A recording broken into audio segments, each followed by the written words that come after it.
En el programa anterior se compartieron dos principios que debemos tener en cuenta para darle honra a Dios por medio del trabajo. El primero, trabaje para ganarse la vida. Dice de primera a los Tesalonicenses 3:11, porque incluso cuando estábamos con ustedes les ordenamos, el que no quiera trabajar, que tampoco coma. Cuando usted trabaja, apreciado oyente, para ganarse la vida, está honrando a Dios. Y Dios quiere que todos trabajemos, no hay excepciones, el trabajo es para todos. El segundo principio visto fue trabaje con honestidad. Jeremías 22:13 dice, hay del que edifica su casa y sus habitaciones superiores violentando la justicia y el derecho. Hay del que obliga a su prójimo a trabajar de balde y no le paga por su trabajo. El ser honesto, querido oyente, es para los empleadores o patronos, pero también para los empleados y los independientes. Esto honra a Dios. Estás escuchando Vidas con Propósito, para volver a vivir. Pastor Ángelo, buenos días. Dice Jeremías 22 del 14 al 19, que está describiendo a un rey perverso llamado Jeconías, que es el mismo Joacim.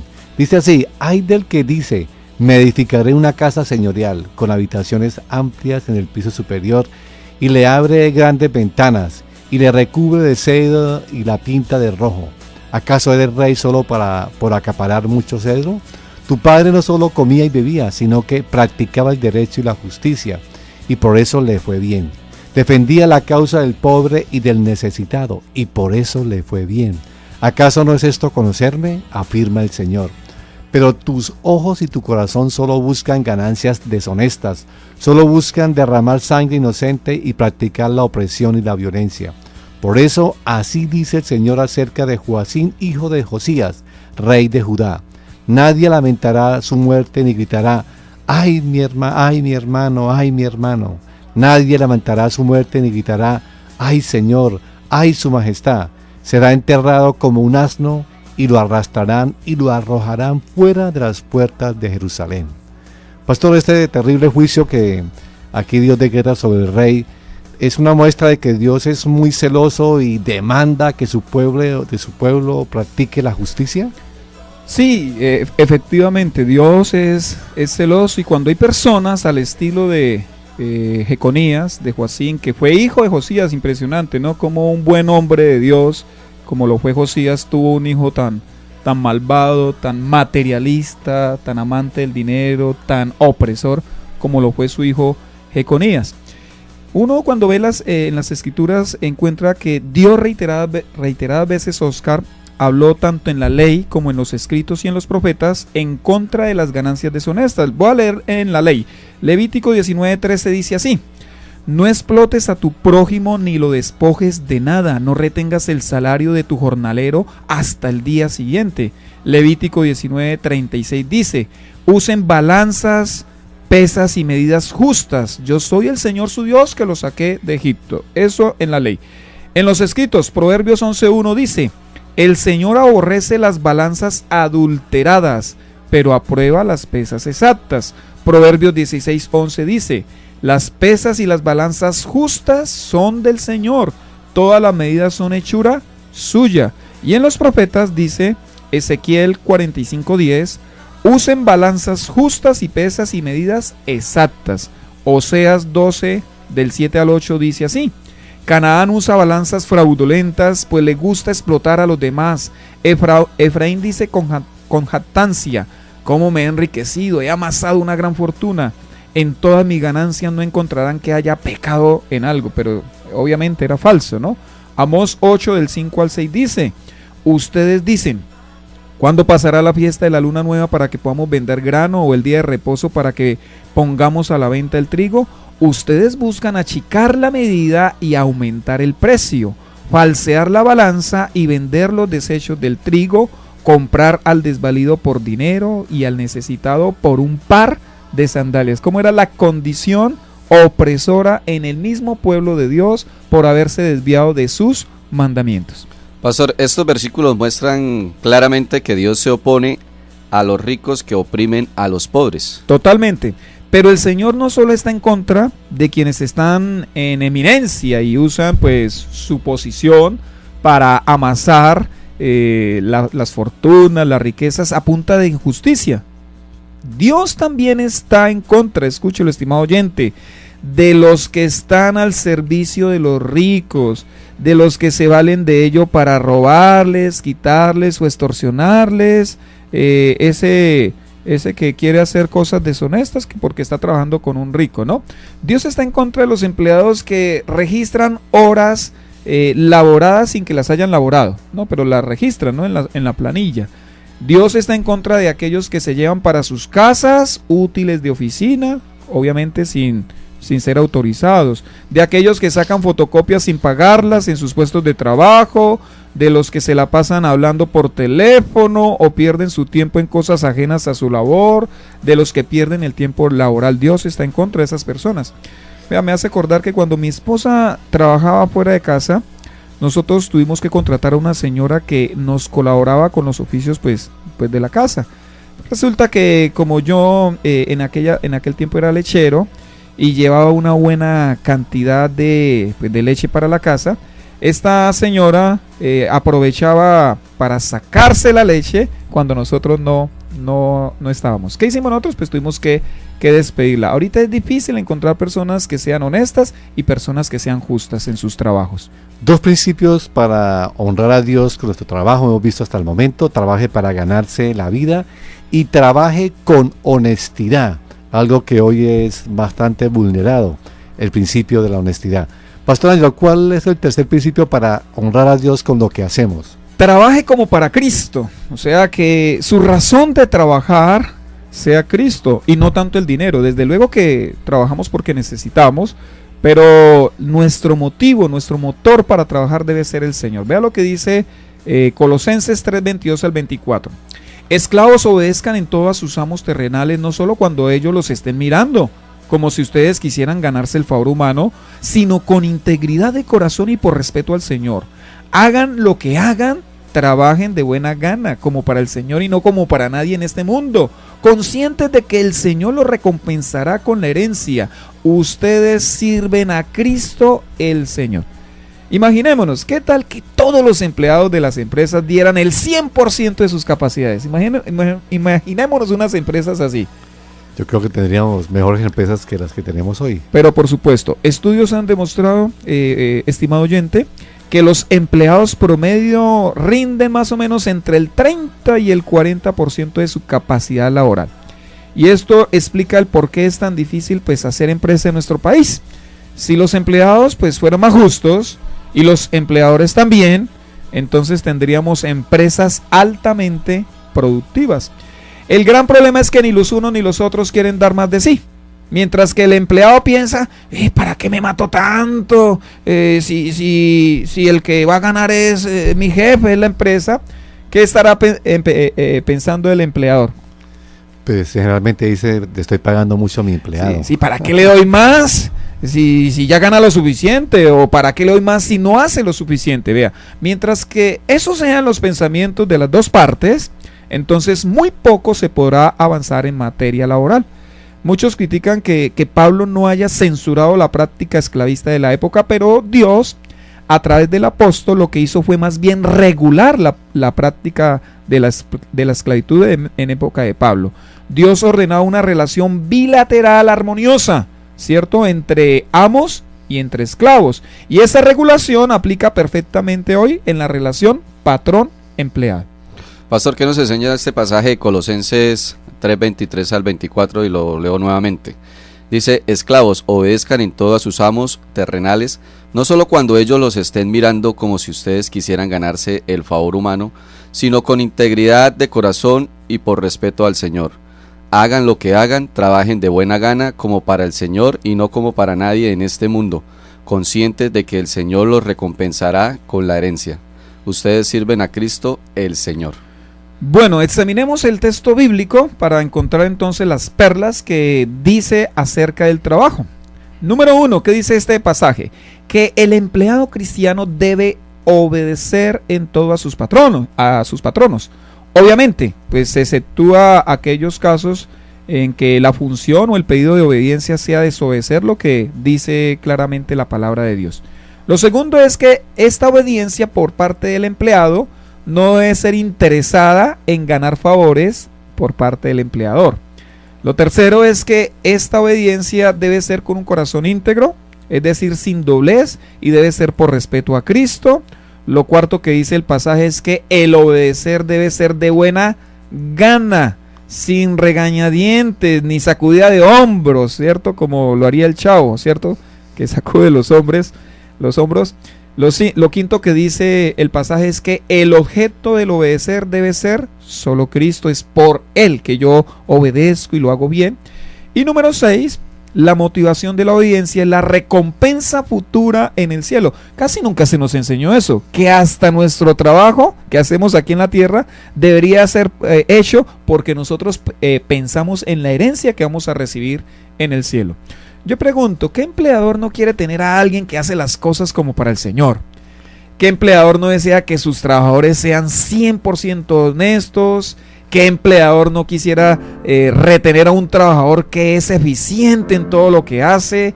¿Qué empleador se resistiría a subirle el salario a un trabajador que da muy buenos dividendos a su empresa, a su taller, ¿cierto? Yo creo que lo haría. En Vidas con Propósito en el dial 1020 AM. Y también estamos ahora por internet a través de radioprimavera.com y también por el Facebook de Radio Primavera. Nos puede ver en vivo, nos puede escuchar y también ver si usted lo desea. Pastor, hoy estamos con el tema Honra a Dios con su trabajo. Y ya que estamos hablando de este tema, ¿usted cómo analiza la fuerza laboral cristiana de Colombia? ¿Qué aporte le hace a nuestra nación? Créame, Oscar, que los empleados cristianos pues estamos en deuda con los empresarios y con el desarrollo económico de nuestro país. Si los que son empleados cristianos diéramos un excelente testimonio pues por nuestra forma de trabajar, créame que muchos empresarios pues no acudirían a las bolsas de empleo a buscar candidatos, acudirían a las iglesias cristianas si tuviesen buenos trabajadores cristianos. Un gran ejemplo de hacer las cosas para Dios fue José, de quien hablamos pues en el programa anterior. Este hombre de Dios, no importaba dónde lo pusiera el Señor, él era productivo. Tal era su capacidad de dar lo mejor de sí, ya fuera en la abundancia de Potifar o en la escasez de la cárcel. José, donde estuviera, todo lo hacía florecer. Y todos dirán que no era José sino por el Señor. Eso no es cierto. Era porque José hacía todo como para el Señor, y cuando se hace las cosas para el Señor se encarga de prosperar esa actividad. Este entonces es el gran desafío que nosotros tenemos. Hagamos nosotros que nuestras empresas, que nuestros lugares de trabajo sean un jardín en medio de un desierto a causa de la actitud que tenemos frente al trabajo. Que su empleador, estimado empleado, tenga que decir, desde que llegó ese cristianito, la cosa ha venido mejorando en esta empresa. Pastor, revisemos qué características tiene un cristiano que hace su trabajo como para Cristo. Un cristiano que hace su trabajo como para Cristo obedece órdenes. Vea, un cristiano es alguien que ha aprendido lo que es la sujeción, pues él tiene un Señor, que es Jesús. Así que él mirará con respeto a su jefe, lo acatará en todo, él no se pondrá a discutir ni a hacer alarde de su experiencia. También otra característica de hacer las cosas para Cristo es que no revelamos los secretos profesionales u operacionales de su empresa o del empleador. Vea, el cristiano que quiere agradar a Cristo con su trabajo, pues será fiel a su empresa, será fiel a su empleador en todo, y él será honesto. No andará vendiendo al mejor postor los secretos a la competencia, ni buscará hacerle daño a su institución, no hablará mal de su institución. Otra característica de alguien que hace las cosas para Cristo es que hace las cosas de buena gana. La actitud dice mucho del verdadero cristianismo de una persona. Existen cristianos que dejan mucho que desear con solo mirar la forma de desarrollar su trabajo. Hay personas que trabajan a regañadientes y así quieren que Dios los bendiga, imagínense. Se lo hacen de mala gana. Con total mala gana, con fastidio, lo muestran en su cara y demás. Otra actitud de alguien que hace las cosas para Cristo es que no necesita de un supervisor. Lo puede tener y lo respeta, desde luego, pero no lo necesita. Y se ha dicho de paso que si usted necesita que alguien lo controle a la hora de realizar su trabajo, pues usted entonces no lo está haciendo para Cristo. Es por eso que en la actualidad los empleadores han diseñado mecanismos de coerción, ¿no? Con el propósito de controlar a sus trabajadores, marcar tarjeta, eliminar del internet las redes sociales, el Facebook y demás, poner cámaras, ¿cierto?, de video, o colocar supervisores solo para que vigilen que la gente está trabajando. Son los esfuerzos que han tenido que hacer las empresas para poder seguir siendo en algo productivo. Y en cuanto a la motivación por lo cual debemos hacer el trabajo. Bueno, entonces otra característica de alguien que hace su trabajo para Cristo es que no trabaja por dinero. No estoy diciendo que no cobre, ¿no? Sino que su motivación no es el dinero. El objeto de trabajar es mucho más sublime que conseguir dinero, aunque a alguno le parezca eso místico, ¿no? Es que trabajamos es para Cristo. El objeto primordial de trabajar es hacer la voluntad de Dios, y Dios quiere que todos, hombres y mujeres, trabajemos, pues de esa manera es que este mundo se podrá desarrollar y se podrá dominar para la gloria de Dios. Y como segunda medida, entonces el trabajo también pues nos va a traer un beneficio material, un beneficio económico. Y por último, bueno, otras características de cómo hacer el trabajo para Cristo es que quien hace el trabajo para Cristo tiene puestos sus ojos en la eternidad. Esto no significa que él ande elevado, ¿cierto?, y que vaya a causarse un accidente. Ay, sí, estoy pensando en la eternidad y me descuido. Sino que él, todo lo que hace, él sabe que tiene una trascendencia eterna. Él se ve a sí mismo como un embajador de Cristo en su empresa. No solamente lo que hacemos dentro de la iglesia tendrá una trascendencia eterna, también lo que hacemos laboralmente. Puede tener una trascendencia eterna, desde luego. Podría, no en todos los casos, pero sí podría tener una trascendencia eterna dependiendo de la actitud, dependiendo de que yo sea luz en medio de mi trabajo. Y en cuanto a tanta injusticia que vemos hoy. Bueno, el que trabaja para Cristo pues soporta las injusticias, ¿cierto? No siempre seremos tratados justamente en nuestros trabajos. El cristiano pues es alguien capaz de soportar de buena gana las injusticias. Vea lo que dice Pedro en 1 de Pedro 2, 18 al 19. Criados, sométanse con todo respeto a sus amos, no solo a los buenos y comprensivos, sino también a los insoportables, porque es digno de elogio que, por sentido de responsabilidad delante de Dios, se soporten las penalidades aún sufriendo injustamente. Estás escuchando Vidas con Propósito, para volver a vivir. Pastor, ¿qué otro principio debemos considerar a fin de honrar a Dios con nuestro trabajo? Cuarto principio, trabaje para bendecir a otros. Y esto sí es una alegría, ¿cierto?, poderlo escuchar.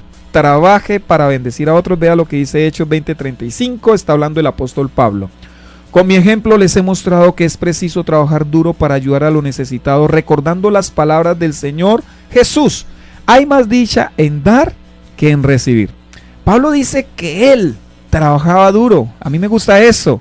Me agrada como Pablo describe su trabajo, pero él dice por qué trabajaba duro. ¿Cuál era su razón? Para comprar el último televisor. No era para ir a San Andrés Islas, y no está mal, vacaciones. ¿cierto? No está mal ir a San Andrés, no está mal si Dios nos permite prosperar, ¿cierto? No está mal, pero acá el texto dice claramente la motivación de Pablo para trabajar duro, y él dice para ayudar a los necesitados. Este es un mensaje que lastimosamente no dan los predicadores de la prosperidad. Ellos ni siquiera dicen que hay que trabajar duro, ¿cierto? Y me temo que si lo dijeran, entonces añadirían, hay que trabajar duro para que venga y pacte, ¿cierto? Para que venga y siembre. Pero Pablo menciona el por qué él hace eso. Él dice que él está recordando unas palabras que dijo Jesús, ¿cierto? Que están ahí en la iglesia primitiva, porque no fueron escritas en los evangelios, pero la iglesia primitiva las recuerda. ¿Cuáles fueron las palabras de Jesús? Hay más dicha en dar que en recibir. Y bueno, llegamos entonces al fin de esta enseñanza. ¿Cómo honrar a Dios con nuestro trabajo? Yo espero que, bueno, no me vayan a tirar tomatazos, ¿cierto? Pero según la Biblia, según mi Biblia y la suya, ¿cierto? Nosotros los cristianos trabajamos no solo para nosotros, sino para ayudar a los demás. Yo lo he dicho en algunas oportunidades, pero permítame lo repito una vez más. La razón del trabajo del cristiano no es alcanzar sus sueños, no es crecer económicamente, no es viajar y darse unas buenas vacaciones, aunque eso se puede hacer, pero ese no es el propósito. Nada de eso lo mencionó la Biblia.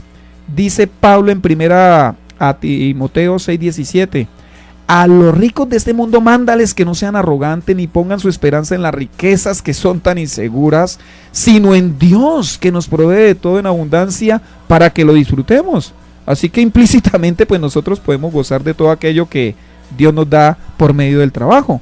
Pero lo que sí habla explícitamente, de manera clara y directa, el apóstol Pablo aquí, es que nosotros debemos trabajar para ayudar a los necesitados. Eso es muy claro a la luz de la palabra de Dios. Pastor Pablo le decía a Timoteo que les mandara a los ricos, que no pusieran su confianza en la riqueza y que no fueran arrogantes.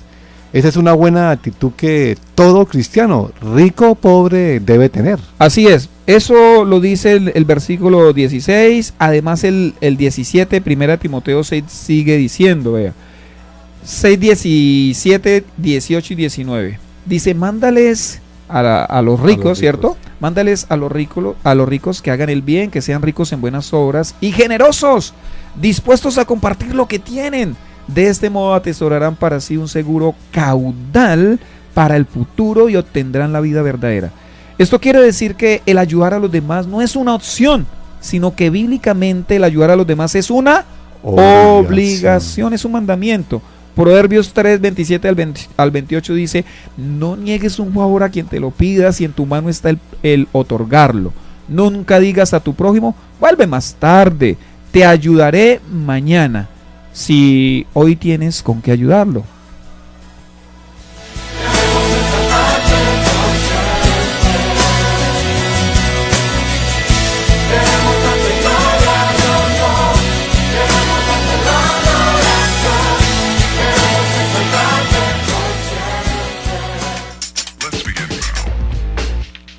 Este fin de semana, en la comunidad Vida con Propósito de las Asambleas de Dios,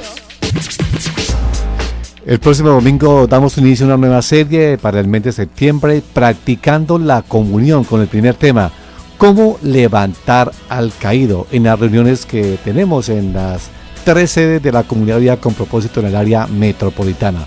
Así que, apreciados oyentes, si usted desea comunicarse con nosotros, nos puede llamar al teléfono 310-212-4602. Recuerde, 310-212-4602. Nos vemos el próximo lunes. Gracias por escucharnos y que pasen un día muy feliz.